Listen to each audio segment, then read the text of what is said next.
Your Excellency, Ambassador Slovenian, congratulations on your election as President of the Conference. You have my full support in the task ahead of us. Excellencies, distinguished delegates, ladies and gentlemen, this conference has been long delayed, but its importance and urgency remain undiminished. It takes place at a critical juncture for our collective peace and security. The climate crisis, stark inequalities, conflicts and human rights violations, and the personal and economic devastation caused by the COVID-19 pandemic have put our world under greater stress than it has faced in our lifetimes. And it occurs at a time of nuclear danger not seen since the height of the Cold War. That is the reason that to undermine the importance of this conference, I will be in a few days in Hiroshima in the anniversary of the first nuclear bombardment in human history. And then I will follow it to two visits to other countries in the region, having non-proliferation as a key item in the agenda of the visits.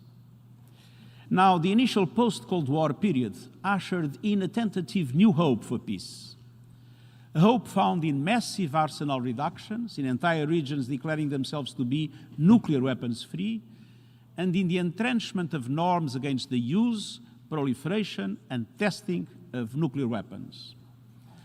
When I was Prime Minister of Portugal, I instructed our mission to the United Nations to vote for the first time against the resumption of nuclear testing in the Pacific. Before, the tradition of my country was to abstain, as if this was a matter in which we can abstain. And though a combination of commitment, judgment, and luck, the world avoided the suicidal mistake of nuclear conflict. But as the years have passed, these fruits of hope are withering.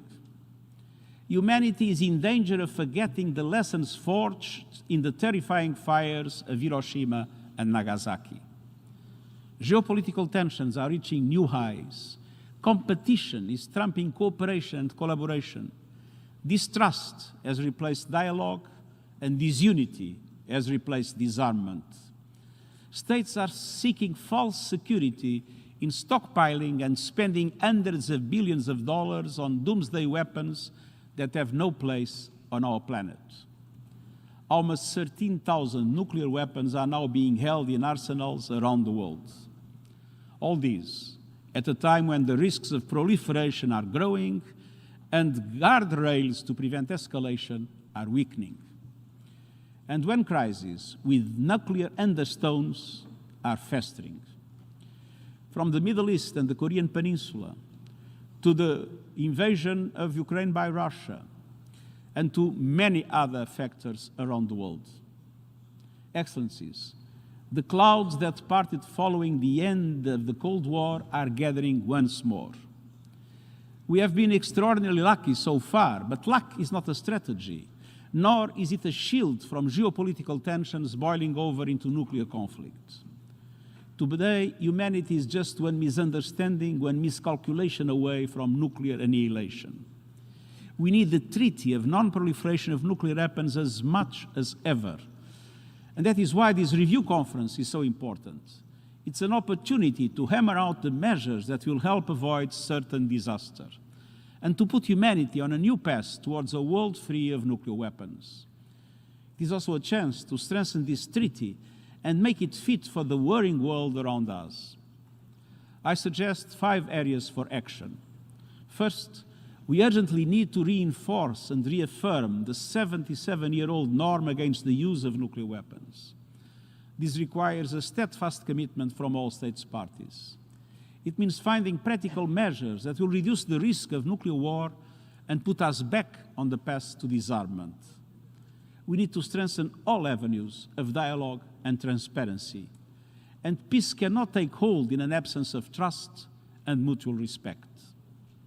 Second, reduction the risk of war is not enough. Eliminating nuclear weapons is the only guarantee they will never be used. We must work relentlessly towards this goal. And this must start with new commitments to shrink the numbers of all kinds of nuclear weapons so that they no longer hang by a thread over humanity.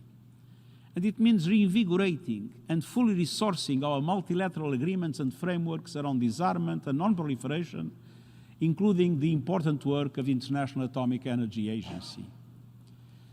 Troisièmement, nous devons nous attaquer aux tensions qui couvrent au Moyen-Orient et en Asie. La persistance des conflits, conjuguée à la menace des armes nucléaires, rapproche ces régions de la catastrophe. Nous devons redoubler nos efforts en faveur du dialogue et de la négociation pour apaiser les tensions et tisser de nouveaux liens de confiance dans les régions qui en ont connu trop peu. Quatrièmement, nous devons promouvoir l'usage pacifique des technologies nucléaires, notamment à des fins médicales et autres, pour accélérer la réalisation des objectifs de développement durable. Utilisé à des fins pacifiques, le nucléaire peut être très bénéfique pour l'humanité.